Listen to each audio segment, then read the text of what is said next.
இந்த செய்தியை உங்களுக்காக வழங்குவது அருண் மசாலா. 1983 ஆண்டிலிருந்து தரத்துடன் தன்மை மாறாத அறுசுவை சமையலுக்கான அருண் மசாலா.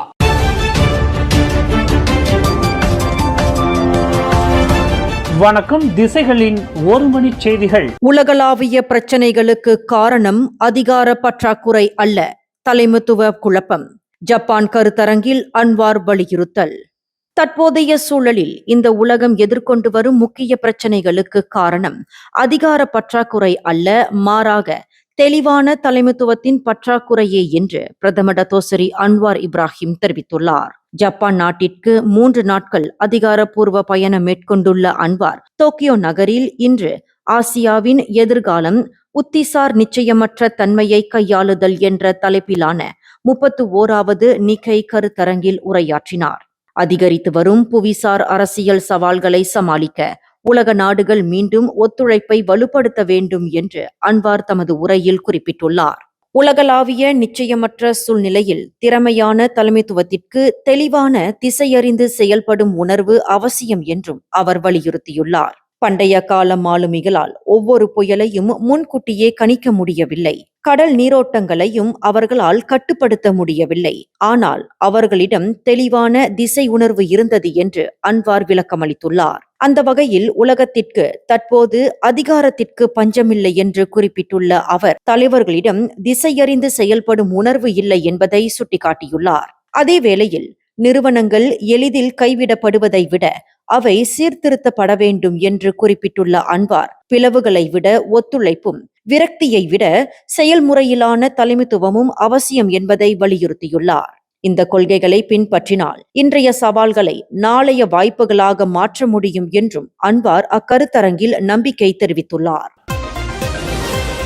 இந்தியாவில் நீண்ட காலமாக பதவி வகித்து வரும் மக்களால் தேர்ந்தெடுக்கப்பட்ட பிரதமர் என்ற வரலாற்று சாதனையை படைத்துள்ள இந்திய பிரதமர் நரேந்திர மோடிக்கு பிரதமர் டத்தோசரி அன்வார் இப்ராஹிம் வாழ்த்து தெரிவித்துள்ளார். இது தொடர்பாக இன்று முகநூல் பதிவு ஒன்றை வெளியிட்டுள்ள அன்வார், மோடியின் இந்த சாதனையானது பல ஆண்டுகளாக அவர் ஆற்றிய அர்ப்பணிப்பு மிக்க பொது சேவை மற்றும் இந்தியாவின் வளர்ச்சி, வளமை மற்றும் உலக அரங்கில் அதன் நிலையை உயர்த்திய தலைமையின் பிரதிபலிப்பாகும் என்று குறிப்பிட்டுள்ளார். கடந்த 2014 ஆண்டு மே மாதம் முதல் இந்திய பிரதமராக பதவி வகித்து வரும் மோடி நேற்று ஜூன் 9 தேதி பிரதமராக 4398 நாட்களை நிறைவு செய்து இதற்கு முன் இச்சாதனையை தன்வசம் வைத்திருந்த பண்டித ஜவஹர்லால் நேருவின் சாதனையை முறியடித்துள்ளார். இதனிடையே இந்தியாவுடனான மலேசியாவின் நீண்டகால நட்புறவை மதிப்பதாகவும் இரு நாடுகளுக்கிடையிலான உறவுகளை மேலும் வலுப்படுத்தி மக்களுக்கான புதிய வாய்ப்புகளை உருவாக்க இணைந்து செயல்பட ஆவலுடன் இருப்பதாகவும் அன்வார் தெரிவித்துள்ளார். அதேவேளையில் பிரதமர் மோடிக்கு தொடர்ந்து வெற்றியும் இந்திய மக்களுக்கு அமைதி, முன்னேற்றம் மற்றும் வளமையும் கிடைக்க வாழ்த்துவதாகவும் அன்வார் குறிப்பிட்டுள்ளார். 2018 ஆண்டு லெபனான் நாட்டை சேர்ந்த நிறுவனத்திடம் இருந்து ஆய்வு என்ற பெயரில் பெற்றுக்கொண்ட 43 நகைகள் தொடர்பாக 14.6 மில்லியன் அமெரிக்க டாலர்கள், அதாவது மலேசிய மதிப்பில் சுமார் 62 மில்லியன் ரிங்கிட் செலுத்த வேண்டும் என முன்னாள் பிரதமர் நஜீப் ரசாக்கின் மனைவி ரோஸ்மா மன்சோருக்கு கோலாலம்பூர் உயர் நீதிமன்றம் உத்தரவிட்டுள்ளது. லெபனானை சேர்ந்த குளோபல் ராயல்டி ட்ரேடிங் SAL என்ற நிறுவனம் தாக்கல் செய்திருந்த இந்த வழக்கில் அந்த 43 நகைகளை ரோஸ்மா திரும்ப ஒப்படைக்க வேண்டும் அல்லது அவற்றின் மதிப்பான 14.6 மில்லியன் அமெரிக்க டாலர்களை செலுத்த வேண்டும் என கோரிக்கை விடுத்திருந்தது.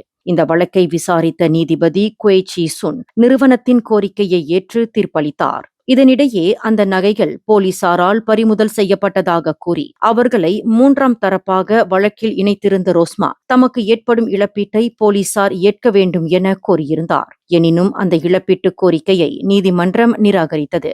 இதன் மூலம் 43 நகைகளையும் திரும்ப ஒப்படைக்க முடியாவிட்டால் அவற்றின் முழு மதிப்பையும் ரோஸ்மா மன்சோர் செலுத்த வேண்டிய நிலை உருவாகியுள்ளது.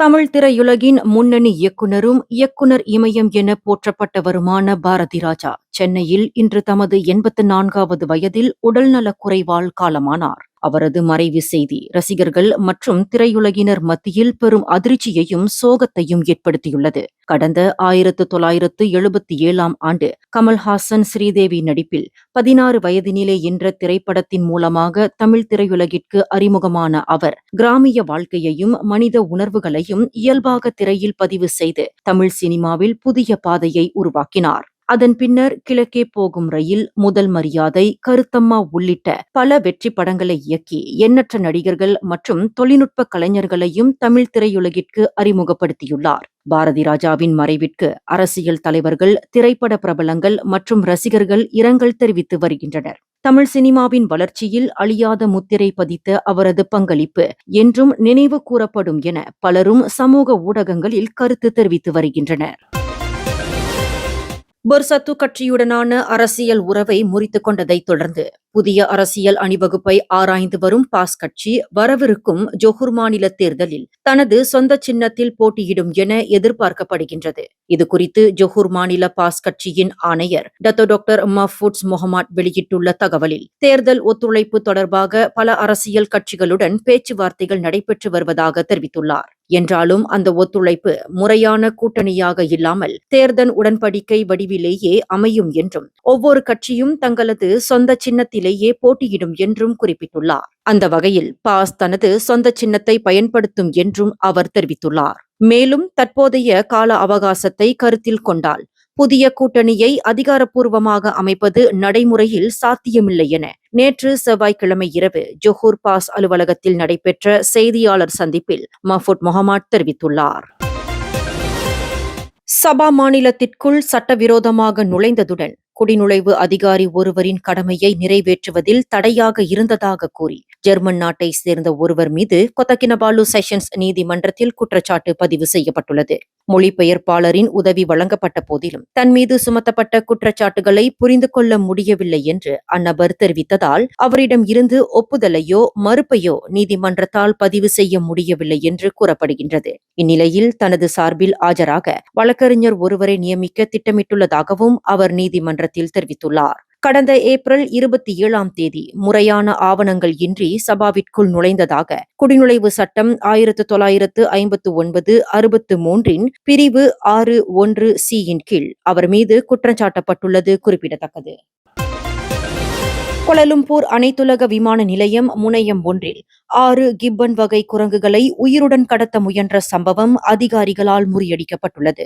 சிறிய கூண்டுகளில் அடைத்து ஒரு பயண பெட்டிக்குள் மறைத்து வைக்கப்பட்டிருந்த அந்த அரிய விலங்குகள் வழக்கமான பயண பெட்டிகள் பரிசோதனையின் போது கண்டுபிடிக்கப்பட்டதாக KLIA-வின் அதிகாரப்பூர்வ முகநூல் பதிவில் தெரிவிக்கப்பட்டுள்ளது. சம்பவத்தின் போது விமான பாதுகாப்பு சோதனை அதிகாரிகள் ஸ்கேனர் மூலம் சோதனை மேற்கொண்ட போது சந்தேகத்திற்கிடமான படம் பதிவானதை தொடர்ந்து இந்த கடத்தல் முயற்சி தெரியவந்துள்ளது. இதனையடுத்து வனவிலங்குகள் மற்றும் தேசிய பூங்கா துறையான பொர்ஹிலித்தான் மற்றும் விமான சேவை நிறுவனங்களுடன் இணைந்து அதிகாரிகள் விரைவாக நடவடிக்கை மேற்கொண்டனர். சம்பந்தப்பட்ட பயணியை அடையாளம் கண்டு விமானம் புறப்படுவதற்கு முன்பே கடத்தல் முயற்சி தடுக்கப்பட்டதாக KLIA தெரிவித்துள்ளது. உங்களுக்காக வழங்கியது அருண் மசாலா. 1983ஆம் ஆண்டிலிருந்து தரத்துடன் தன்மை மாறாத அறுசுவை சமையலுக்கு அருண் மசாலா. மேலும் செய்திகளை தெரிந்து கொள்ள கீழே இருக்கும் பெல் பட்டனை அழுத்துங்கள். உங்கள் மகிழ்ச்சியை வெளிப்படுத்த லைக் மற்றும் ஷேர் செய்யுங்கள். தொடர்ந்து திசைகளோடு இணைந்திருக்க சப்ஸ்கிரைப் செய்யுங்கள்.